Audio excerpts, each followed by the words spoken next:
Para sa dugang nga mga balita sa Negros kag Panay, mangin kaupod ta si Adrian Prietos. Adrian? Maraming salamat, Jers. Mga kapuso sa Bacolod City, ukon Bacolod City LGU, nagpatigayon sang clearing sa mga barado nga drainage nga kabangdanan sang malapnagon nga baha. Yaring balita nga itong gitutukan.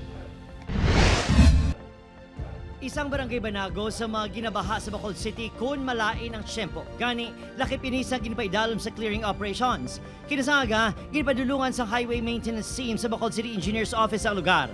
Apisar mabaho kag mahigko, ginkuha sa mga personnel ang mga lutak, basura kag plastic nga amo ang nagabara. Pat sila tani, butang na sa sako, kag kitkan para nga hindi maukay sang sapat, kag hindi mabakuan sa hangin. Tama-tama tayo sa flow kay kung makututan na punta to, mailig mo lang isa mo. May mga patay man kuno nga sapat kag iban pa nga magguba nga gamit nga nagkuha sa mga drainage. Di ginasaway di sila sang mga kwan, sang mga opisyal di. Way mo sila pasaway, sige Japon ula sang basura di. Daway kaubusan ang ngigko di kagang basura sa dalom. Ang pinakamaresidente nga ginbaha nagalaom nga unta to na sa iba ng paghaboy sa basura bisan diin lang. Mga akik na sila si taon niya. Dayon, ano ginaba nila? Pagusto lang sila ya kay ilam na.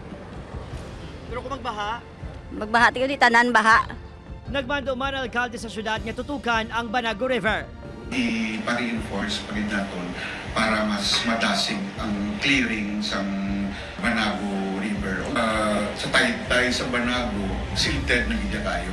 Ang agyan sa tubig siguro, less than a meter na lang.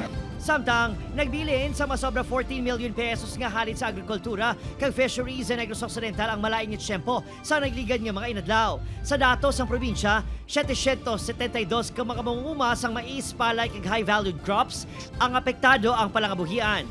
Masobra 650 ka hektarya sang talamnan ang apektado sa pagbaha. Sa sektor sang fisheries, apektadong produksyon sang tilapia, bangros kag kasag. Opod, Kiril Casillo, Adrian Prietos, 1 Western Visayas.